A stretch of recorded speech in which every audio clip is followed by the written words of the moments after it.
Hey everybody, welcome back to Family Retro Gaming. We're going to be using a new camera setup tonight, but we also have the Wii U game collection for 2018. So without further ado, we'll start off with Assassin's Creed 3.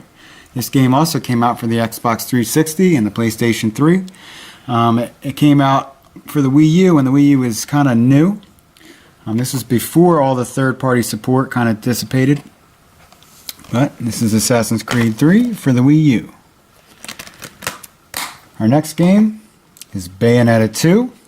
This game just recently came out for the Nintendo Switch, so if you have a Switch, there's no reason to get it for the Wii U, but this is an action fighting game, and you're a witch and you're fighting angels. It's a lot of fun, and I highly recommend it for the Wii U. There's what the disc looks like. Next, we have a Nintendo Select product, so you could buy it brand new for 20 bucks. This is Donkey Kong Country Tropical Freeze.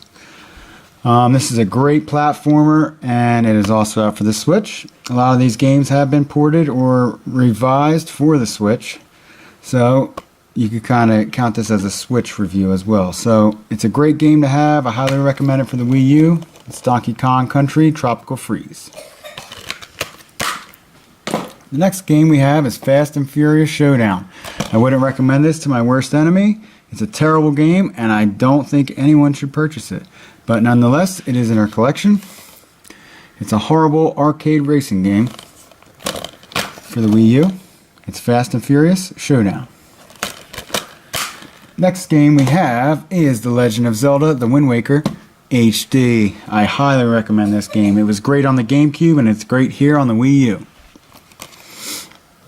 It has cel-shaded graphics, which at the time it was created back in the early 2000s were kind of looked down upon, but it has aged really well.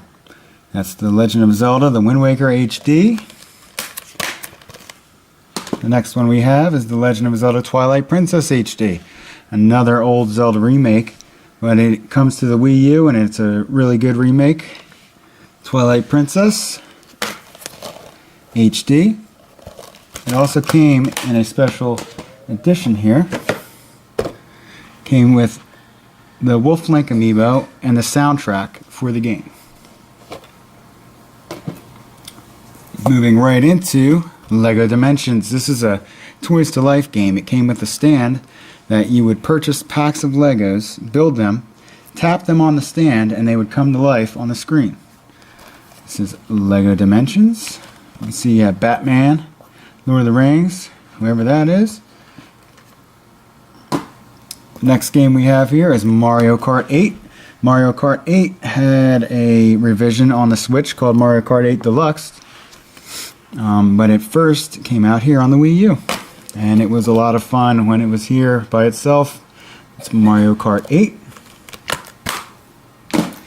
The next one is a horrible Mario Party 10. Not the best Mario Party ever. A lot of use with the gamepad, and the gamepad kind of ruined this game. Not too much fun.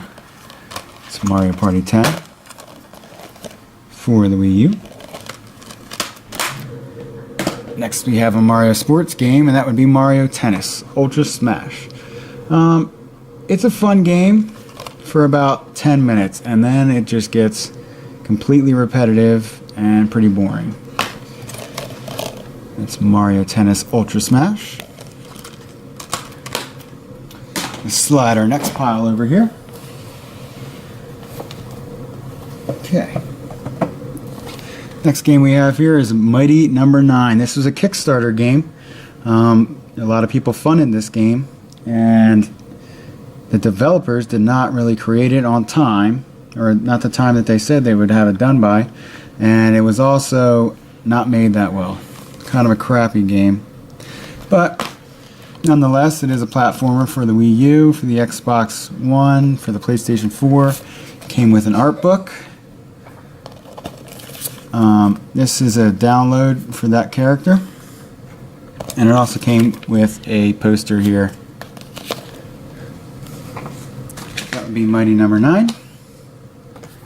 Next game is Pikmin 3. This used the gamepad actually really well. You would throw Pikmin on the gamepad towards the enemies, And, you know, it's just like any other Pikmin game. You have a time frame. Once it gets dark out, all of your Pikmin, if you hadn't put them away, get eaten by all the local habitat. And this game had a short print when it first came out, but they brought it back as a Nintendo Select product. So this is an original print here. But Pikmin 3 is a lot of fun. I would recommend it to anybody. Next game is also a lot of fun. It would be Splatoon. Splatoon is a great online multiplayer shooter where instead of counting the kills, you would try to splat as much of your colored team on the ground out of 100%. So if your team, you know, splatted 55%, your team would win. As long as you have over 50%, you would win that round. This is Splatoon for the Wii U. They also have Splatoon 2 for the Switch. Next game we have here is Star Fox Guard.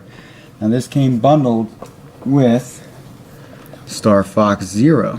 So, Star Fox Guard is a game where you would sit in a command station and fight off robots with like 10 different cameras. You have to click through the different cameras to fight off the robots. So this used the gamepad actually pretty well, while Star Fox Zero used the gamepad not so well, and it takes a lot of retraining yourself to figure out the controls. So you would use the gamepad to look around and aim, but you would use the control stick to fly your vehicle. So it was kind of tricky to get the hang of the controls in this game. But the graphics look really good for a Star Fox game.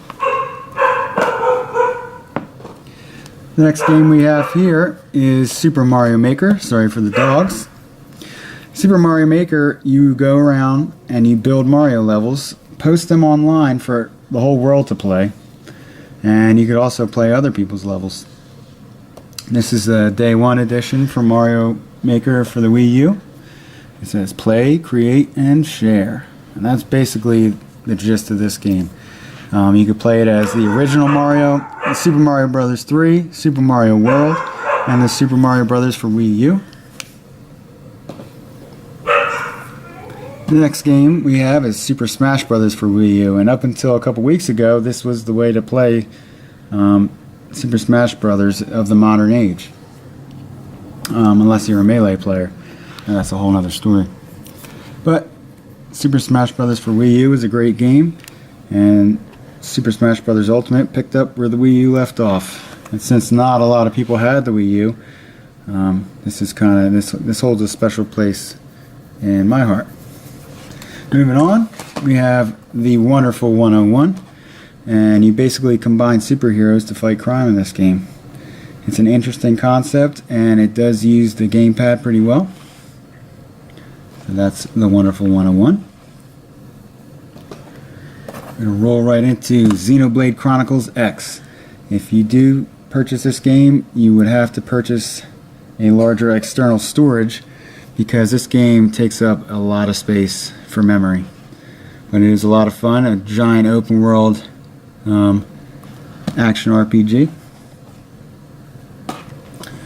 And last but not least, we have Yoshi's Woolly World. This game also came out for the 3DS, but it's a take on Yoshi like you all know and love, but it takes it and turns everything into yarn. So you have like little buttons and little yarn balls all over the place that you have to collect, and it's a lot of fun. It's a great platformer for the Wii U. That's Yoshi's Woolly World. As you can see here on the screen, we have Super Mario 3D World. It's another great action RPG, or not RPG, it's a platformer. The platformer for the Wii U.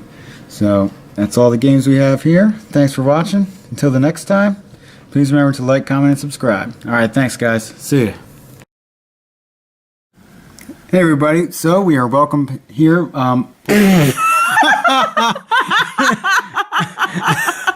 Hey everybody, welcome back to Family Retro Gaming. We got a new camera here we're going to try out, but we also have the Wii U game collection for 2018. So without further ado, start off Assassin's Creed 3.